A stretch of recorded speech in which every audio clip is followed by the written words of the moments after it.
Sejam muito bem-vindos à segunda temporada do podcast Pode Parir. Um podcast feito para você, que quer mergulhar nas histórias, nas descobertas e nos desafios de gestar, nascer, parir e criar. Aqui seguimos falando de ciência, de experiências reais, de dúvidas que ninguém responde e até das polêmicas que cercam a maternidade e a obstetrícia. Sempre com o objetivo de ampliar olhares, provocar reflexões e oferecer informação de qualidade para quem vive ou acompanha esse universo tão intenso e transformador. Hoje, o tema é daqueles que mostram o quanto o corpo da mulher é um sistema integrado e incrível. Vamos falar sobre o intestino. Sim, ele mesmo. E como a saúde intestinal influencia diretamente nossa saúde ginecológica, emocional e até a fertilidade. E para isso eu convidei um especialista que entende profundamente do assunto, a doutora Úrsula, coloproctologista e mãe de Pedro. Seja bem-vinda, Úrsula. Agradeço muitíssimo, é um privilégio tê-la aqui. Realmente estamos subindo o nível desse podcast. Queria que você se apresentasse para a gente e contasse um pouquinho da sua trajetória, né? O que fez você ir para essa área da proctologia, né? Porque, na verdade, é uma área mais cirúrgica, né? Que você, inclusive, continua operando, mas que tem essa vertente aí mais funcional, eu poderia dizer assim. Eu não sei se a gente pode usar essa palavra coloproctologia funcional. Como é que funciona isso? Bem, como você falou, boa tarde, né? Obrigada pelo convite. Eu sou proctologista. Como proctologista, eu sou cirurgiã, mas eu sempre me interessei pela parte funcional. Inclusive, os pacientes chegam muito no consultório de procto, com constipação, com queixas de desbiose. Então, foi uma coisa que, aos poucos, eu fui me especializando mais nisso, estudando mais. E hoje, continuo operando, mas eu trabalho muito com a parte funcional, intestinal. Sim. Então, todos os distúrbios funcionais, as alterações de microbiota, é meu foco de atendimento hoje. Entendi. Então, já quero que você responda uma pergunta assim pra gente, né? Porque a gente fala, nossa, intestino é num lugar, parte reprodutiva em outra. Como é que esse intestino se relaciona com essa parte hormonal do corpo?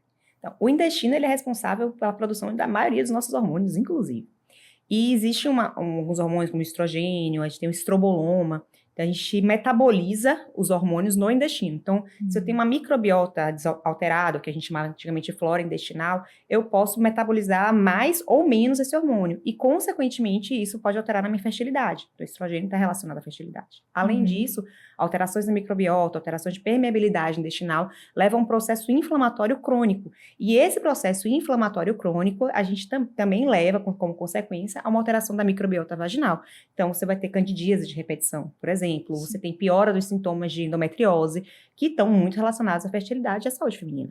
Uhum. E como é que funciona isso, né? Essa piora da cólica, da TPM. Eu entendo que esse processo hormonal, ele está interligado, mas como é que isso pode trazer dor, né? É uma questão da inflamação, é uma questão hormonal por si só. Como é que o intestino faz isso, assim, especificamente? Tem a questão da inflamação e tem a questão hormonal. Então, por exemplo, a serotonina, a maior parte dela é produzida no nosso intestino. Então, a barreira hematocefálica, que é do sangue para o cérebro, a serotonina passa, não. Ela não consegue passar do intestino, do sangue, produzido no intestino para o cérebro. Contudo, essa serotonina produzida no nosso intestino, ele tem ação local. Então, eu vou melhorar a minha sensibilidade alimentar. Então, aquele desejo, por exemplo, que tem de doce perto de menstruar, isso está relacionado à quantidade de serotonina produzida no meu intestino, a esse desejo todo, a integridade, a motilidade intestinal, a motilidade do útero. Então, se você tem esse processo de inflamatório maior, você tem alteração hormonal, você vai ter mais cólicas menstruais. Então, tudo se relaciona muito. Uhum. E hoje, eu falo, toda doença começa pelo intestino. Então, toda doença começa, na verdade, pelo intestino permeável, e não fui eu que falei essa frase. Tá? Então, se você tem uma microbiota equilibrada, se você tem uma barreira intestinal equilibrada, é o primeiro passo para uma vida saudável. Então, pensa que tudo que você come, a gente vive pelo que a gente come. Sim. E tudo que você come vai passar pelo intestino. Sim. Se você come comida boa, você vai ser saudável. Se você come comida ruim, você vai ficar doente. Sim, então é o nosso principal contato com o meio externo, né, assim, um contato mais frágil, vamos dizer assim, mas que também pode reproduzir mais danos ou melhores benefícios, né, porque você acaba introduzindo ali essa alimentação e a depender de como o seu intestino vai reagir, vai gerar a doença ou curá-la, né? Pode falar. Com certeza. Então, assim, essa dieta rica em açúcar, rica em gordura, ultraprocessados, que a gente vê hoje, até em crianças, interfere na nossa vida como um todo. Então, quando a gente vai pensar, inclusive, na parte de imunidade, né, da imunossenescência, da gente envelhecer o nosso sistema imune, eu tenho crianças idosas hoje do sistema imune porque comem muita besteira. Então, a alimentação mudou muito ao longo dos anos e, graças a Deus, tem tido uma nova consciência da melhora disso aí para, se Deus quiser, a gente ter uma vida mais saudável, mais longeva por mais tempo. Infelizmente, a gente sabe, por exemplo, que hoje em dia, alguns alimentos que você fala, né, ultraprocessados e tudo mais, meio que eles já vêm com o rótulo de que não são saudáveis, né? A gente tem hoje a informação na palma da mão, apesar da gente achar que algumas coisas óbvias são óbvias, elas não são para todo mundo, né? Mas, enfim, já se falado, assim, de forma muito aberta de que o salgadinho, o biscoito recheado, não são alimentos ideais para criança, né? Não é legal dar isso para criança e também não é nenhuma... a gente não está fazendo mal ao restringir açúcar para criança. Mas, mesmo assim, a gente sabe que alimentos como a carne, por exemplo, as verduras, não são os mesmos alimentos que os nossos avós consumiam, né? Esses alimentos que a gente julga naturais e que, na verdade, são os considerados mais saudáveis, mesmo assim, eles estão sendo modificados para que durem mais, né? E como é que a gente pode, na verdade, se desvencilhar disso? Tem algum suplemento que a gente possa tomar para se proteger desses, vamos dizer assim, dessas moléculas que podem ser maléficas ali, ou não? A gente, na verdade, tem que buscar a origem, a fonte e talvez alimentos mais saudáveis nesse aspecto. Realmente, a gente tem que buscar alimentos mais saudáveis, alimentos orgânicos. Eu sei que na vida da gente de correria é complicado isso, né? Então, assim, procurar alguns produtos que limpem mais isso. Mas, por exemplo, a mania que tem de usar probiótico. Então, Sim. O Brasil é o país no mundo que mais utiliza probiótico e da forma errada. Sim. Então, nem todo mundo tem indicação de probiótico. Inclusive, por exemplo, chega no meu consultório, uma das últimas coisas que eu passo é o probiótico, porque eu vou utilizar o probiótico quando eu preciso recompor a minha microbiota. Então, utilizei antibiótico, então eu preciso recompor a minha microbiota. É uma indicação do Porque o antibiótico vai matar as bactérias boas ali do intestino. A gestação é uma boa hora para a gente utilizar probiótico, porque a microbiota do bebê, ela começa a ser formada pela mãe. E você bem sabe aquela história que a gente tinha de que líquido amniótico era estéril, que o bebê não tinha nenhum micro-organismo, já caiu por terra. Isso. Então, a microbiota do bebê, ela começa a ser feita na vida intrauterina. Então, se eu tenho uma mãe saudável, uma mãe que se alimenta bem, que ela está fazendo uma suplementação probiótica adequada, alguns suplementos, como a glutamina, que é excelente para a integridade da barreira intestinal. Se a gestante, ela utiliza isso, a chance de ter um bebê mais saudável, com a microbiota melhor, é muito maior. E a gente fala muito na mãe, mas a gente esquece que o pai faz parte disso aí também. Então, tem estudos que mostram que pais que comem mal, que fumam, que bebem, que são obesos, consequentemente vão ter uma qualidade de espermatozoides menor e, consequentemente, esse bebê ele tem uma chance no futuro ter doenças crônicas maior, né? Entendi. Então, até no período aí de pré-concepção, a gente sempre se preocupa com a mulher, de começar a fazer o preparo com suplementação antes de engravidar. Não é só mulher, o pai também tem que estar fazendo isso aí. Entendi. Então, probiótico não é para todo mundo. Não é para todo mundo. E a glutamina? Qual é a função dela e quando ela deve ser usada? Que hoje em dia também faz parte do shot matinal da imunidade, né? É para todo mundo, né? Não é para todo mundo a glutamina, tá? A glutamina é um excelente suplemento. Ele auxilia na manutenção da integridade da barreira intestinal. Então, as células do nosso intestino, elas são bem juntinhas, assim.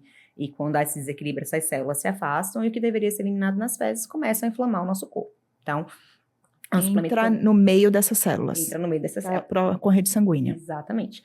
Então, assim, a glutamina é um excelente suplemento para ajudar nesse reequilíbrio da barreira intestinal. Contudo, nem todo mundo pode utilizar glutamina. Pacientes que têm câncer de intestino, por exemplo, a gente não pode utilizar glutamina.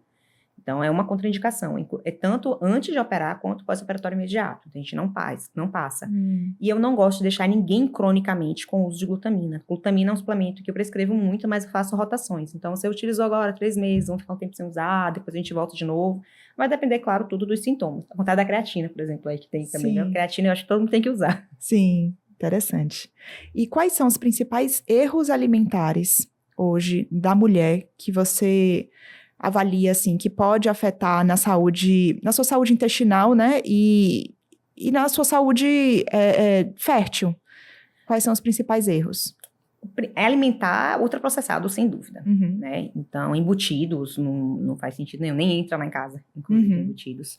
Mas ultraprocessados... Quais seriam os embutidos, assim, que você vê? Presunto, salame, salaminho, Então, isso aí. inclusive associados à neoplasia intestinal, Então, né? exatamente. Então, esses alimentos, isso não é nem tipo, a gente chama de alimento, né? Esses produtos Sim. nem entram na minha casa. Alimentos ricos em açúcar, açúcar refinado, é muito ruim também, não tem benefício nutricional nenhum. Uhum. E aí, que é um fator protetor, eu vou ter as fibras.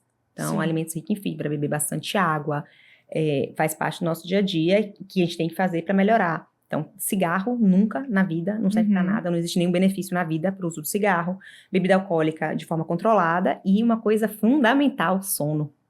As pessoas não dormem mal, quando vão dormir, fica até a hora de dormir mexendo no celular, aí você não tem um sono de qualidade, você não tem um sono reparador, e a gente sabe que se você tem um bom sono, é uma forma de seu intestino tá bem, porque você começa a equilibrar também seu ciclo circadiano, né? A gente tem um ciclo que tem alterações hormonais, alterações na digestibilidade, então se eu mantenho esse meu ciclo normal, vamos dizer assim, isso vai melhorar a minha saúde como um todo, a minha saúde intestinal, e se eu durmo bem, meus hormônios funcionam bem, a chance de sua fertilidade aumentar também é maior. Então, quem quer engravidar aí, dorme bem e começa. Isso, então tudo acaba influenciando, né? Não só que a gente falou da alimentação, o ciclo circadiano, a atividade física, né? Então, são coisas realmente que estão interligadas, que vão agir ali no intestino, que é um dos órgãos, pelo que você está falando, mais importantes do nosso corpo, né? Que vai equilibrar tudo.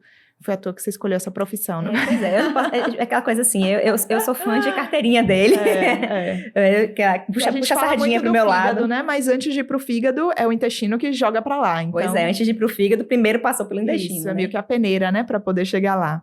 A gente falou de probiótico, e o que seria pré-biótico? Pré-biótico é o alimento da bactéria, vamos dizer assim. Então, a gente tem, as fibras, elas são pré-bióticas. Sim. São alimentos que eles aumentam a ação das bactérias intestinais, tá? Da nossa microbiota. Corrigindo, né, que não é só bactéria mesmo, é microbiota, porque a gente tem bactérias, a gente tem fungo, a gente tem vírus, tem protozoários, que são normais do nosso intestino, não são patogênicos, tá? Então, os pré-bióticos, eles são, eu costumo explicar mais ou menos assim, como se fosse o alimento mesmo da bactéria. Sim. E aí a gente tem pré-biótico de fibra mesmo, psyllium e tal, e a gente tem alguns pré-bióticos que são formulados e que também vão ajudar. Assim como a gente vai ter os pós-bióticos, que já são os ativos, o metabólito das bactérias. Sim. Então, os paraprobióticos também. Então, você tem a série de bióticos, né, que a gente fala são os bióticos, e cada um tem uma função específica, que dá uma aula inteira, não dá para poder falar sobre cada um, mas cada um tem uma função específica, e hoje, por isso que eu falei, hoje uma das coisas que eu menos passo é probiótico, porque eu tenho outras coisas que vão ajudar, já vou dar o Biomamp, que é um pedaçozinho da bactéria, e que vai ter uma ação melhor. E, por exemplo, Biomamp eu posso usar em paciente imunossuprimido, que eu não posso utilizar probiótico nesses pacientes. Paciente de quimioterapia, eu posso utilizar Biomamp. Mas você vai dar algo probiótico, por exemplo, a repor as bactérias se esse paciente está imunossupresso, né? Ele pode acabar desenvolvendo alguma doença a partir disso, é isso? Exatamente. Então, a gente dá uma segurada, a gente tem que saber para quem prescrever. Isso que eu falo, nem tudo é para todos. Isso. E aí eu vi que realmente a gente precisa de uma avaliação mais específica, né? Mas qual seria o principal sintoma ou sinal de que a gente tem um desequilíbrio intestinal? Os que mais chegam para mim no consultório é dor abdominal, distensão abdominal. Tem o pessoal que me diz que acorda de manhã magrinho, termina o dia parecendo um baiacu, de barriga tão inchada, bebe água, a barriga distende. Então, isso aí já são sinais. Alteração do ritmo intestinal. Então, você fazer cocô todo dia, você começa a ficar constipado. Ou se tinha um ritmo normal, você começa a ter diarreia. São sinais de alarme que a gente tem que ter. Sangue nas fezes. Então, quando a gente pensa em doenças intestinais, a gente pode pensar só nas funcionais e nas, entre aspas, benignas, como desbiose, supercrescimento bacteriano, supercrescimento fúngico, mas a gente também tem que descartar as neoplasias. Então, toda vez que a gente tem sintomas que surgem do nada, é importante a gente avaliar. Entendi. E aí vai fazer os exames que são para além de um parasitológico de fezes. Muito além. Porque o pessoal tem esses sintomas, não, deve ser verme. Aí faz o parasitológico, dá normal, então não é o intestino, deve ser hormonal. Sem saber que é o próprio intestino que pode regular. Exatamente. Né? E a gente sabe que esses sintomas que você falou, as gestantes que estão ouvindo, devem falar, eu tenho que ir, né? Quais são as gestantes que deveriam ir no coloproctologista, visto que todas no início da gestação têm uma elevação da progesterona e vão apresentar essa distinção, essa má digestão? Eu vou puxar bem sardinha, acho que todas tinham que ir. Porque, assim, a gestante tem essa quadra da constipação por conta da progesterona. Então, a gente tem algumas coisas que pode fazer nesse processo para melhorar. Então, tanto a suplementação de fibras, você faz fibras mais específicas, que não distendem tanto, porque tem mulheres que também, mulheres e homens que distendem com fibras. Fora que, consequentemente, por conta dessa constipação, acaba a hemorroidazinha aparecendo aí, né? Então, é importante essa avaliação proctológica. E, já pensando na parte funcional, eu gosto de prescrever probiótico para gestante. Certo. Então, e cada probiótico, existem ciclos de probióticos específicos que eu faço para o primeiro trimestre, segundo e terceiro trimestre. Certo. Porque são fases evolutivas diferentes da gestante e do bebê, inclusive, você bem sabe, em relação ao metabolismo da mulher. Então, no início a gente vai acumular mais gordura, então eu preciso de bactérias ou de micro-organismos que me ajudem melhor nessa metabolização hormonal, e já no final da gestação, então o nosso foco é do crescimento do bebê e de manter uma integridade melhor. No início a gente tem que ter aquele equilíbrio em relação à glicemia. Sim. Então, vou ter micro-organismos que vão ajudar a controlar essa glicemia. Não só micro-organismos, alguns suplementos, como o magnésio inositol, não sei se agora é o nome. Sim. Mas assim, alguns outros suplementos que a gente consegue utilizar, que vão controlar também o mil'inositol, magnésio inositol, mil'inositol. O mil'inositol é um dos suplementos que a gente também utiliza para diminuir a resistência insulínica. Então, não é uma coisa só isolada. É isso que eu falei. Quando a gente vai trabalhar com o intestino, não adianta eu fazer uma coisa, só dar probiótico, só dar glutamina. Não, eu preciso avaliar o paciente como um todo para saber o que tem indicado para ele. Eu costumo brincar que com o intestino não é receita de bolo. Acho que nada deveria ser receita de bolo, mas tem uma coisa que não é receita de bolo. E quando a gente vai pensar, mesmo na gestante, é diferente uma gestante de 20 anos de uma gestante de 42 anos. Então, são histórias, hormônios, tudo que passou diferente, alimentação diferente, hábitos de vida diferente. Então, precisam ser avaliadas de forma diferente. E assim, a gente não pode encarar como, é normal, eu tenho que lidar com esse desconforto, né? Por mais que a gente saiba que é hormonal, a gente consegue regular como esse intestino vai responder a essa elevação de hormônio, sem precisar necessariamente abaixar a progesterona, porque a gente realmente não pode fazer isso no início da gestação. Mas a gente vai compensar e controlar como o nosso intestino reage, visto que vão ter pessoas que vão ter elevação de progesterona no início e vão ter esses sintomas mais brandos, né? São aquelas gestantes que vão falar, eu não senti essa náusea toda, eu não senti essa distensão toda. Eu fui essa gestante. Pois é, né? Então, a prova viva de que o que você faz funciona, né? E principalmente quando eu acho que é uma gravidez planejada, a gente começa a planejar há muito tempo. Eu comecei a fazer a minha suplementação pré-concepção 6 meses antes de engravidar. Então, na verdade, um pouquinho mais, né? Eu liberei em setembro, engravidei no mesmo mês. Eu liberei e engravidei. Mas a minha pré-concepção aí, eu comecei suplementação acho que em janeiro, mais ou menos, janeiro, fevereiro. Eu já comecei... Minha alimentação sempre foi muito saudável, minha vida inteira. Então, lá em casa, como eu falei, não entre essas coisas, eu priorizo alimentos orgânicos. Pepeu só comeu alimento orgânico até 1 ano de idade. E ontem foi a primeira vez que ele comeu chocolate na vida. Então, assim, eu tinha um monte de doce. Isso aqui, eu falei, não, é coisa de adulto. Ele, mamãe, doce é coisa de adulto. Eu falei, é coisa de adulto, coisa de adulto. Mas ele comeu chocolate ontem pela primeira vez. E ele tá com 2 anos e 4 meses agora. Então, é equilíbrio. 2 anos e 5 já, meu Deus do céu. Então, assim, é equilibrar. Tudo na vida é feito de equilíbrio. Tanto pra gente quanto pra criança. Óbvio que a gente já sabe, assim, 2 anos nem pensar antes disso. Mas ele... Dá pra fazer, né? Não é tão difícil assim. A gente consegue organizar e dar alimentos gostosos ali. E sem expor a criança, né? Não, ele ama picolé. Pepeu ama picolé. Ele come picolé praticamente todos os dias. Mas o picolé que eu faço em casa. Então, ele não sabe o que é açúcar. Ele não conhece. Ele comeu 3 vezes isso na vida dele. Então, eu acho que se a gente consegue organizar as coisas e começa, por exemplo, no mercado. Quando você vai fazer seu mercado, se você já não comprar o que não te faz bem, não tem uma geladeira, você não vai ter vontade de comer. Exatamente. principalmente se você já tinha o hábito, é assim que você tem que fazer, né? Deixar de se expor mesmo, porque o carboidrato é viciante. E se a gente estiver ali numa hora de um estresse, numa hora que não dormiu bem, vai ir para ele. E se não dormiu bem, já sabe que a resistência insulínica vai piorar. E aí, enfim, vai desorganizando tudo, né? Um ciclo sem fim. É aquela história a gente come o açúcar, né? Tem aquela sensação de bem-estar, que é o sugar rush, mas na sequência você tem o sugar down. Então você tem aquela sensação de bem-estar com o açúcar.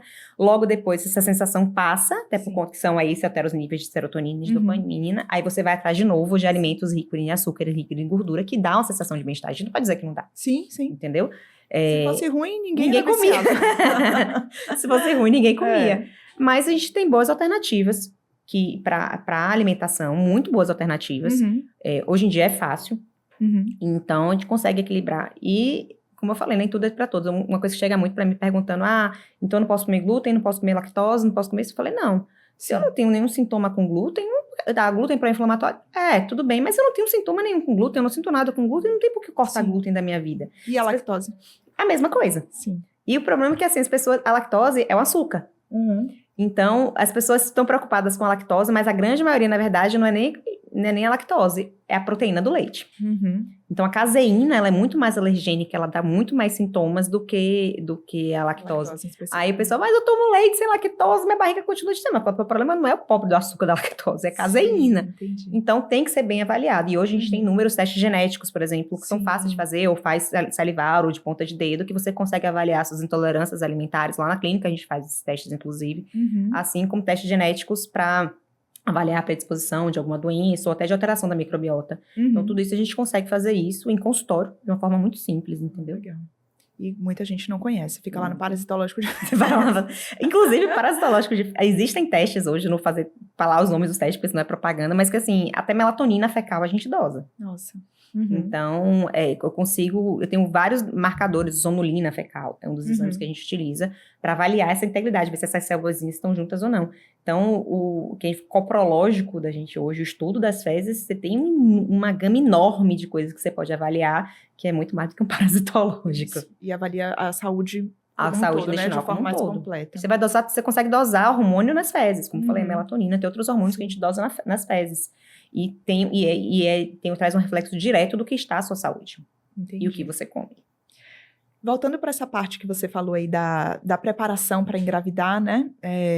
De como é importante a gente se preparar, avaliar essa saúde intestinal, até para poder ter uma gestação mais saudável, né? Muito melhor a gente fazer essa avaliação antes do que já grávida, né? Acaba sendo até mais difícil.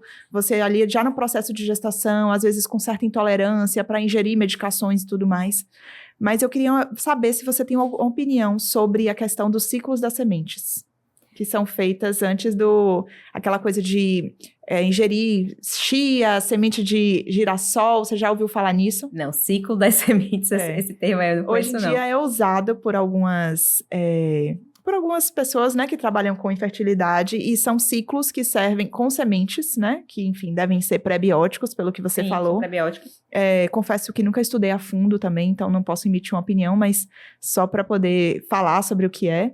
E se alguém tiver com curiosidade, né, enfim, procurar algum colega saber depois. Que trabalhe, mas que é basicamente isso. Você usa sementes de acordo com o ciclo menstrual, da fase do ciclo menstrual, para meio que otimizar certas bactérias que possam influenciar na fertilidade, né? O que a gente sabe é que, assim, como eu falei, as sementes, elas entram como prebióticos. Isso. E determinados sementes ou determinados prebióticos, eles vão estimular a metabolização de algum ácido graxo, de cadeia curta específico, por exemplo, ou auxiliar na produção de algum hormônio. Então, talvez esse ciclo da semente, a lógica seja essa aí. Do estímulo do estrógeno, da progesterona, né, que vão agir ali especificamente nas fases do ciclo. Que hoje, se falando assim, que não é semente, claro, mas que fala-se muito, que antigamente, quando eu era mais nova, era um mito, a soja é a melhor coisa para a mulher. Sim. Hoje eu demonizo a soja, particularmente. Aí você tem glúten, lactose, não, o meu problema é a soja. Mas por conta da soja ou por conta de todos os agrotóxicos que são usados A soja hoje é uma soja completamente transgênica. Sim. Tem muitos agrotóxicos utilizados. Então, é um alimento extremamente inflamatório. É incrível, assim, quando eu tiro soja de meus pacientes, como há uma resposta muito boa. Assim, mas é incrível mesmo. Mas de cortar soja é fácil, não tomo leite de soja, não como carne de soja. Você já parou para olhar os ingredientes? Tudo tem lectina de soja. É verdade. Chocolate tem lectina de soja. Uhum. Então, quando a gente começa a reduzir a soja, você tem uma melhora, muito melhora em pele. Uhum. Pacientes que têm muita lesão de pele, e às vezes a resposta é por conta da soja. Então, é um alimento mais transgênico que a gente tem hoje em dia, é a soja. Entendi. Então, realmente não deve ser consumido, quanto mais para quem está ali tentando engravidar o gestante, né? Com certeza. Porque pode atrapalhar aí essa liberação hormonal, né? Muito provavelmente. E você falou durante a gestação que você costuma prescrever probiótico para todas as gestantes. Você já ouviu falar, né, sobre essa questão eu acho que eu até discuti com você uma vez sobre um estudo que saiu falando que probiótico pode aumentar risco de pré-eclâmpsia, né? Qual seria essa ação do probiótico com a hipertensão ou com essas afecções ali gestacionais? Eu te mandei, inclusive, trabalho na época, né? A gente viu que não teve nenhum trabalho comprovado que mostrou que o uso de probióticos, ele vai melhorar ou piorar a pré-eclâmpsia. O que a gente viu, o contrário, em relação ao diabetes gestacional. Sim. Então, o uso de probióticos, ele diminuiu a chance de diabetes gestacional.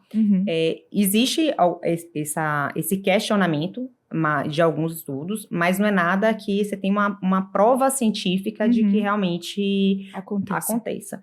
Então, aquela coisa que eu falei, nem tudo é para todos. Mas, no geral, eu vejo um benefício muito maior, principalmente pensando na saúde fetal, do que no malefício. E se você for parar para esse lado, não é uma paciente que tem fator de risco, não é uma paciente que a gente fez lá no início, usou todos os índices, não tem histórico prévio, não é uma paciente que eu vou pensar em ter uma pré-eclâmpsia, eu não vejo porque a gente, se ela tiver indicação, tiver tudo direitinho, a gente utilizar. Agora que a gente sabe que para o diabetes gestacional melhora. Entendi. E tem alguma relação do uso de probiótico materno com a questão do APLV ou a saúde intestinal fetal? Tem sim. Alguns probióticos, eles ajudam na metabolização da caseína, vamos dizer assim, e aí auxilia realmente o bebê. Uma coisa que é falando já que isso aqui para gestantes e puérperas, a cólica do recém-nascido, que é o desespero da maioria das mães, ele tem a questão que a gente fala da imaturidade intestinal. Sim. Tem, claro. Que seria a disbiose? Ou não. A disquesia. A disquesia tem essa imaturidade intestinal, mas também tem o fator de que a microbiota, quando o bebê nasce, é uma microbiota que ela responde a ar, vamos entender, é uma microbiota aeróbica, e a gente troca para a microbiota anaeróbica. E esse consumo do oxigênio, dessa troca de microbiota, é um dos motivos da cólica do recém-nascido. Então, tem hoje estudos também que mostram que a suplementação de probióticos pode diminuir a cólica do recém-nascido. O Reuteri, que a maioria dessas substâncias daí é o Reuteri, né, para cólica, tem estudos que realmente mostram que o Reuteri, ele diminui cólica, apesar de que eu, particularmente, não prescrevo só Reuteri. Eu gosto para o bebê, que para você o bebê, falando. Para o bebê. Então, vai Casa de Ferreira Espeto de Pau. Meu filho saiu da maternidade, eu esqueci de dar probiótico, de prescrever o probiótico do meu filho. Primeira vez que Pedro teve uma cólica, eu falei, meu Deus do céu, probiótico de Pedro. Eu tive um dia de desespero. Depois a gente começou a tomar, já meu sobrinho, que já saiu da maternidade pra gente tomando probiótico, minha cunhada não sabe o que é cólica do RN na vida, né? Maravilha. Tem uma certa inveja dela em relação a isso. Mas aí você usaria para profilaxia, né? Profilaxia, para tratamento já é diferente. E aí, por exemplo, o Pepeu, e assim como o Etozinho, utilizou probiótico, acho que um mês e meio, mais ou menos, e aí parei.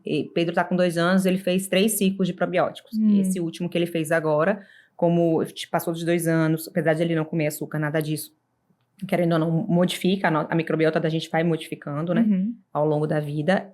Aí agora, a última vez, eu fiz um ciclo para ele, eu já não fiz nem probiótico, eu já fiz um simbiótico para ele. Sim. Então, ele tinha pré-biótico, ele tinha probiótico, pré-biótico e pós-biótico na fórmula dele. Foi uma formulazinha bem completa, mas ele estava precisando. Então, Pedro, ele tem uma frequência evacuatória muito, muito boa, então, mas alguns alimentos ele estava comendo, querendo ou não mastiga rápido criança, mas criança não para mastigar direito. Então, foi mais. Pois é. E o que ele come é a mesma coisa que eu como. Só que eu como devagar. Ele come correndo. Sobe, desce, brinca. Então, até isso impacta na saúde intestinal. A digestão, ela começa na boca. Sim. Então, o estômago não tem dente. Se você não mastigar com calma, se você não digerir bem os alimentos na boca, que é o primeiro local da digestão é a boca, você vai chegar a pedaços grandes de comida no seu intestino e aí vira alimento para micro-organismo ruim. Bactéria boa, micro-organismo bom, ele pega pedaços pequenos de nutrientes. O que é grande vira resto. E comida grande, se você largar um pedaço de comida, ela vai apodrecer. Sim. Você apodrece no prato fora, imagina dentro do seu organismo. Sim, entendi. Entendeu? E agora eu queria falar um pouco sobre outro problema que as gestantes, eu acho que é o mais comum, que é a constipação, né? A prisão de ventre. E eu queria saber, né, qual seria o tratamento, assim, não, enfim, dar nenhum remédio, mas aonde a gente pode agir de forma funcional para a melhora dessa constipação e qual seria o impacto do uso de laxantes, né, de forma crônica ali na gestação ou até fora dela. Laxante de forma crônica, nunca. Primeiro que você altera a permeabilidade intestinal, você diminui a absorção de micronutrientes e pensando numa gestante, o que você não pode ter alteração de absorção de nutrientes, tá? Então, laxativa, assim, a gente consegue, eu faço alguns ciclos, por exemplo, de fibras e alguns alimentos, algumas substâncias mais laxativas, que não é laxante em si, tá? Como a gente falou, preparar para a gestação também significa preparar o intestino para essa gestação. A gestante ela vai ser mais constipada por conta da progesterona, sem dúvidas nenhuma. Sim. Mas se você modifica seus hábitos de vida, você vai melhorar essa constipação. Então, aumentar a ingestão hídrica. A gestante precisa beber água. Então, você bem sabe. Sim. Tem que beber bastante água. Atividade física. Sim. É fundamental. Então, toda vez que a gente caminha, a gente estimula o nosso intestino a funcionar. Então, aqui você está grávida, fica parada, não quero andar, não quero fazer atividade física porque eu tô grávida. Pelo contrário, é a hora que você realmente tem que fazer atividade física para melhorar a sua circulação, vai melhorar seu intestino. Então, você precisa caminhar. Comer bem e aumentar a quantidade de fibra na dieta. Isso aí, sem dúvida. Aumentar a fibra e dar uma segurada lá nos farináceos. Então, pão, bolo, biscoito, farinha. Que prende mais. Isso prende bastante. Então, esses alimentos é importante a gente dar uma segurada. Então, uma paciente minha que virou uma vez pra mim e falou assim: minha doutora, não me fala pra eu ficar sem meu cuscuz, não, que eu não vivo sem meu cuscuz de manhã. Eu falei: coma seu cuscuz. Sim. Misture farinha de aveia nele, tá tudo ok. Mistura lá, vai preparar o cuscuz com farinha de aveia, tá ótimo. Você tá comendo seu percentual de fibra. Então, é aumentar a fibra, não tem jeito. Então, a gente precisa aumentar. É uma hora da vida que você precisa aumentar a fibra, e toda vez que a gente precisa aumentar a fibra, a gente precisa aumentar a água. Então, isso aí tem que ser bem equivalente, e acredite, vai ajudar. E uma fruta, tem uma paciente minha também que falou isso uma vez, uma fruta que super laxativa, as pessoas pensam o quê? No mamão, né? Sim. Muito mais do que o mamão é o kiwi. Sim, não sabia. Tem uma paciente minha que disse que resolveu a constipação dela com 4 kiwis no café da manhã. Meu Deus. Mas é uma fruta, inclusive, que é super bem aceitada ali na gestação, né? Porque é mais cítrica, né? Você pode comer mais geladinho, enfim. Para as náuseas pode ajudar também.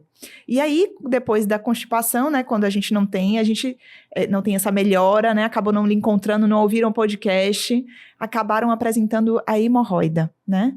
E acaba sendo um problema, eu às vezes falo que eu acho que 90% das gestantes que não se cuidam, né? Nesse ponto, acabam apresentando hemorroida. E qual seria a melhor forma de tratar essa hemorroida na gravidez? Na gravidez a gente não opera. Sim. Né? A não ser que tenha... Então, tratar hemorroida é igual operar. É isso? Não, tratar hemorroida não é igual operar. É assim, porque já chegou pra mim, doutora, eu vou operar. Primeiro que na gravidez a gente não opera. Eu já tive paciente que queria engravidar, inclusive, e falou assim: eu vou engravidar, eu sei que é uma hemorroida, eu quero operar antes de engravidar. Sim. E a gente fez isso. Eu operei antes de engravidar porque tinha hemorroida volumosa e a chance mesmo realmente... podendo operar ou piorar depois. Porque, na verdade, se você opera antes, as chances de você... Se você operei, eu tirei hemorroida, eu não tenho mais hemorroida. Então, não tem como piorar uma coisa que você não tem. Entendi. Tá? Mas não pode apresentar outra. Se você... Depende. Se a gente tem 6 mamilos hemorroidários, né? Se eu tirar os 6, não. A gente não tira 6 numa cirurgia só. Mas, assim, se você operou e nesse período aí você tratou a sua alimentação, tratou os seus hábitos de vida, você não vai ter na gestação. Uma pessoa que está se preparando nesse nível, provavelmente ela vai se preparar para não ter mais, né? Pois é, com certeza. Sim. Mas, assim, qual que é que a gente tem para poder evitar? Alimentação e hábitos de vida. Como ir ao banheiro sem o bendito do celular. Então, fez cocô, usa a duchinha, seca com a toalhinha, levanta. Não, fiquei mais constipada, fiz mais força para fazer cocô, Pega uma baciazinha com água morna, sem babosa, aroeira, flor-rosa, nada disso que nossas vozes utilizavam. Água morna, aquela que sentou e não queimou o bumbum, senta nela, fica 20 minutinhos, vai dar uma diminuída nesses mamilos hemorroidários. É o que vai realmente melhorar a sintomatologia. Sim. E analgésico, que a obstetra prescrever. Entendi, maravilha. Então, eu vejo muito essa dificuldade dos pacientes de entenderem ou até de aderirem a mudanças de hábitos de vida, que são o que principalmente ajuda, né? E não adianta ficar tentando só analgésico, né? Ou enfim, achando que algum medicamento vai ser milagroso se não muda hábito de vida, porque não vai, né? E às vezes é uma dificuldade tanto para o sono, né? Quanto para a questão do hemorroida aí, que são 2 problemas aí que podem aparecer na gestação.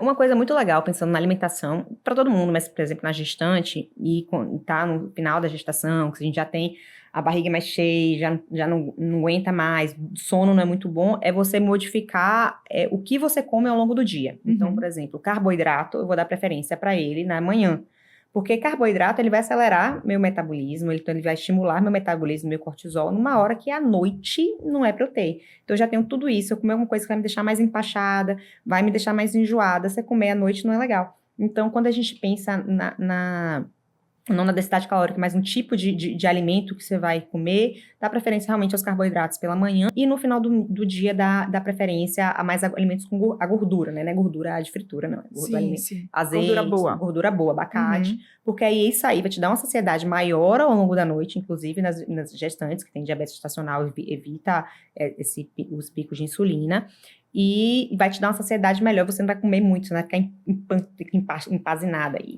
Quem fez barrigão na gestação sabe que no final, qualquer coisa a gente já tá, meu filho, pelo amor de Deus, já sai. Não tem muito espaço, então qualquer coisa incha demais. Pois é. Então, comer menos nessa hora, você vai comer um alimento com gordura, então ele vai durar mais tempo aí, Sim. vai te dar uma saciedade maior pra noite, e você não vai acordar também querendo fazer lanchinho na madrugada. Sim. E agora, enfim, já estamos indo para o final, mas eu queria fazer uma pergunta que eu não poderia deixar de fazer. Nós, obstetras que trabalhamos com parto normal, né, enfim, que não é que trabalhamos com parto normal, mas que tem uma busca a nós, assim, de pacientes que querem esse tipo de parto, porque sabem que a gente sabe da importância, né, valoriza a ciência dessa forma e pretende trabalhar de acordo com o que a ciência mostra, assim, com muita sinceridade. E é difícil a gente encontrar um coloproctologista que busque também o parto normal, né? E você teve um parto normal. E às vezes, entre a gente, na panelinha de obstetrícia, às vezes fica perguntando, mas eu vou mandar essa paciente para qual coloprocto? Ele vai dizer para a paciente fazer uma cesárea, né? Jamais. Como se o coloproctologista fosse o inimigo do parto, né? Enfim, como se o bebê fosse sair por ali e acabar com tudo, e não é bem assim. Eu quero você, como uma paciente, né, que teve um parto normal, o que você falaria para uma paciente em relação a isso? Ou até para um colega que viesse para você, te contraindicando um parto, te chamando de doida, pode ter acontecido isso, né? Como é que foi para você isso? Meu chefe na residência falou isso, inclusive, na época eu tinha uma preceptora que falou assim, você vai ficar incontinente porque pariu normal. Imagina. Não é assim. Primeiro que o nosso corpo, você bem sabe, é preparado para isso. Sim. Hábitos de vida na gestação. Esse que eu falei também, de não ficar muito tempo sentado, se alimentar direito, não ter constipação. Fazer fisioterapia perineal, que é uma coisa extremamente importante. Para todo mundo, né? Todo mundo. Eu costumo dizer isso, para todo mundo. Eu falo que toda mulher tinha que ter uma fisioterapeuta perineal para chamar de sua. A minha me deu alta, eu fiquei muito chateada com ela. Falei, eu quero você de volta. Sim. Então, a gente consegue preparar nosso períneo para isso. Sim. Não é porque você teve um parto normal que você vai ser incontinente. Sim. É claro que a gente sabe, é fator e mesmo sem fazer, né?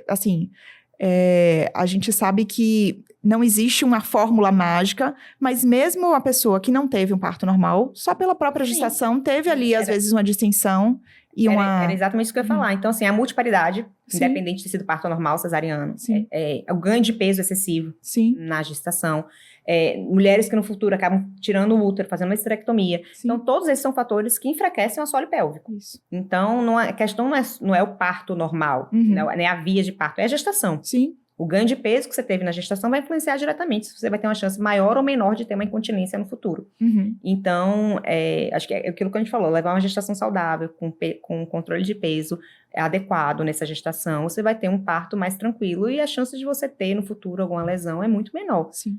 Mas, querendo ou não, todas as mulheres, independente de gestarem ou não, pelo nosso organismo mesmo, que é a questão hormonal, a gente tem uma probabilidade maior de desenvolver realmente fraqueza de assoalho pélvico. Sim. Por isso que tem uma fisioterapeuta pélvica para chamar de sua.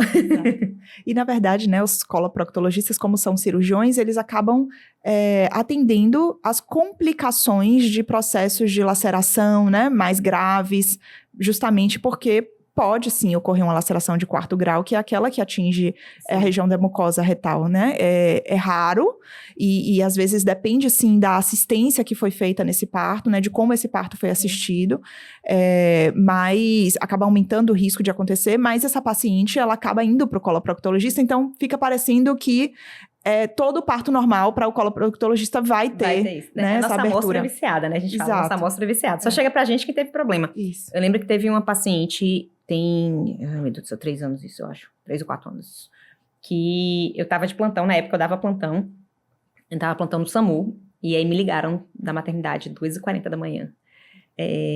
Você tem como vir aqui? Eu falei, então, eu tô de plantão. Não, é porque tem uma paciente que acabou de parir, teve uma laceração de 4º grau. Aí eu falei, então tá bom, quando eu sair do plantão eu vou aí. E foi uma paciente que a gente foi uma laceração de 4º grau mesmo. Reconstrução, né? Fiz a reconstrução completa dela, de todo o períneo.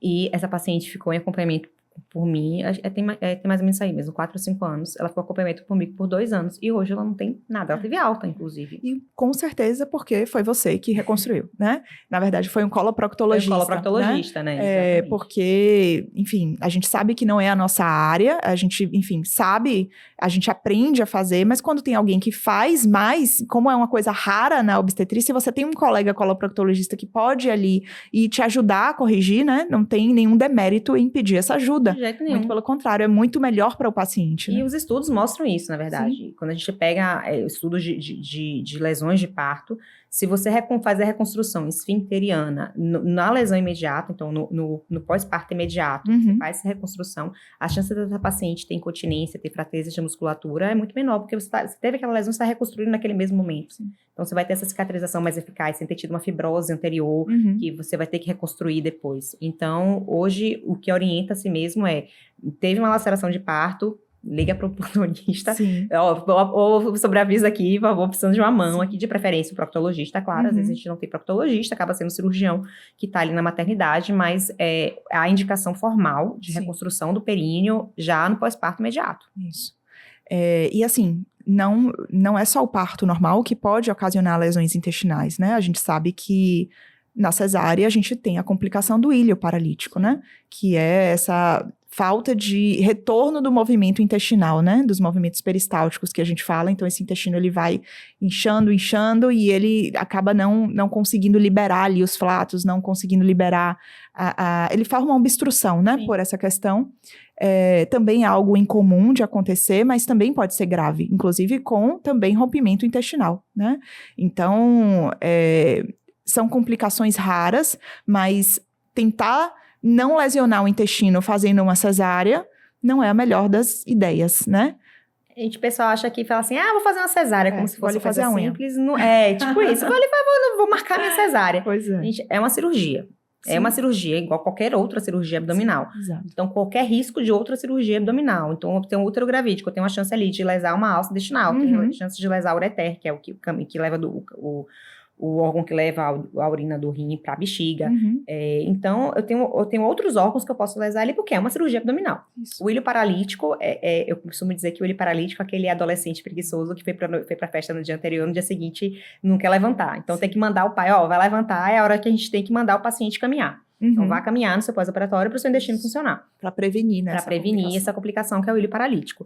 Mas é uma cirurgia com risco de todas as cirurgias. Então, eu vou ter risco de lesão de alça, eu vou ter risco de infecção de ferida operatória, eu vou ter o risco do ilho paralítico, aumento do tempo de internamento. E para quem é mãe já sabe que você no pós-parto você quer dormir a hora que seu filho está permitindo. E a gente tem que levantar, pega menino, que não sei o quê. E você fazer isso com uma cirurgia, com corte na barriga, com dor, não é a melhor coisa. Parir dói, vamos dizer assim, doeu bastante. Mas depois que o bebê saiu, não lembro, não doeu mais. E acabou ali, aquele período, minhas 8 horinhas, durou 8 horinhas e acabou e pronto. Entendeu? Tanto que eu terminei parindo no mês, depois eu tava querendo ter outro filho e dizer que eu paria normal de novo. Então, eu ainda continuo querendo parir normal. Falo, se tiver 10 filhos, vão ser 10 normais, amor. Alô, amor, vamos lá, fazer mais um. Acho ótimo. Mas, assim, não é a gente que tá falando isso por ideia da nossa cabeça, isso é ciência, né? E, com certeza, um profissional que respeita a ciência, que não age apenas pelo seu N próprio, vai respeitar também essa questão, que não vale a pena passar por isso sem uma indicação, né? Não, e eu, assim, eu acho que você vê isso na sua prática. Sim. Uma coisa que eu tenho visto mudar muito é a conscientização das mulheres em relação a isso. Então, na época da minha mãe, praticamente todo mundo nascia de cesariana. Sim. Eu nasci de cesariana. Segundo minha mãe, ela até tentou ter parto normal, mas não conseguiu. E aí toda aquela história, não tinha passagem, né? Sim, Ninguém tinha passagem. E hoje, das minhas amigas, eu apenas uma, e eu, praticamente todas as minhas amigas já são mães, praticamente, apenas uma teve parto cesariano. Todas as outras foram normais. Então, você vê que tem essa mudança de conscientização que está sendo benéfica para a mãe e para o bebê. Isso. Então, eu acho que eu acho que a parte que você começa a ser mãe mesmo, o parto normal, acho que o mais beneficiado é o bebê, é meu filho que está sendo beneficiado naquela hora, é a microbiota dele que está sendo passada a melhor microbiota possível para ele, porque se eu nasço de parto cesariano, primeiro que a gente fez a limpeza toda ali da barriga, fez toda a já diminuiu a quantidade de micro-organismo, e é o primeiro contato que ele vai ter de flora é hospitalar. Exatamente. Entendeu? Se eu passo pela minha microbiota vaginal, ele tá recebendo a microbiota da mãe. Claro, assim, uma criança que nasceu de parto cesariana tá condenada até o meu microbiota tá ruim? Não. Se você vai amamentar, se você tem aquele pele a pele, se tem esse contato direto com o seu filho, essa microbiota, ela é modificada. A amamentação é extremamente importante nesse período, sem dúvida nenhuma, independente da via de parto. Mas, claro que se eu tenho um bebê que nasceu de parto vaginal, que amamentou, que a mãe tinha uma alimentação boa, porque a alimentação boa da mãe vai dar microbiota boa, porque a microbiota que o bebê pega, ele é vaginal e anal. Isso. Entendeu? E essa microbiota é uma microbiota saudável, é uma microbiota boa. Eu já vi, inclusive, tem um trabalho que o médico, de algumas crianças que tinha que nascer de parto cesariano, ele colocava uma compressa de algodão e passava na criança, né? Exatamente. De tão real que é isso, tentou se replicar, né? Para poder, na cesariana, também haver esse benefício, e não conseguiram imitar o que a natureza faz, não conseguiram mostrar benefício dessa atuação, né? É realmente só no parto normal que isso vai acontecer, tentar fazer isso, repetir isso, não vai ser tão eficaz, né? Como, por exemplo, não existe nenhuma fórmula igual ao leite materno, né? Enfim, é claro que essas coisas, quando indicadas, podem ser usadas, e graças a Deus que elas existem, a gente não está demonizando nem a cesárea, nem a fórmula, mas é para entender que são para serem utilizadas quando houver indicação. Né? E não simplesmente por conveniência, né? É isso que a gente luta para fazer aí no dia a dia, né? Eu ainda fico com uma minha amiga fala, filha, é uma dor que passa rápido. Ela acabou tendo parto, foi que teve parto cesárea, mas pelo menos ela esperou entrar em trabalho de parto. Ótimo, eu falei, pronto. Espera pelo menos já entrar em trabalho de parto. Já tem o benefício até da translocação bacteriana ali, né? Eu falei, espera, não marca não, deixa você entrar para trabalho de parto, você faz sua cesárea, mas entra em trabalho de parto, deixa seu filho dizer que quer nascer. Isso, até para dizer que tá pronto, né? Que o intestino tá pronto, né? Que é um dos últimos órgãos ali que realmente ficam formados, né? E para que, no nascimento possa receber melhor esse leite materno também, né? Enfim. E eu queria que você falasse onde é que a gente pode te encontrar, né? Para que as pacientes tenham aí o privilégio de te conhecer, as que precisam. A gente já sabe que todo mundo precisa de coloprocto. Mas diga, o consultório, onde é que é, e rede social. Pronto. Minha rede social, você vai encontrar @doutora.ursulagalvão. E atendimento na minha clínica, Instituto Lavic, também @Instituto Lavic. Instagram você encontra, e lá tem todos os contatos para agendamento. Maravilha. Agradeço novamente. Muito obrigada. Foi maravilhosa a nossa troca. Obrigada. Que não seja a única. Que volte sempre. Voltarei, só chamar.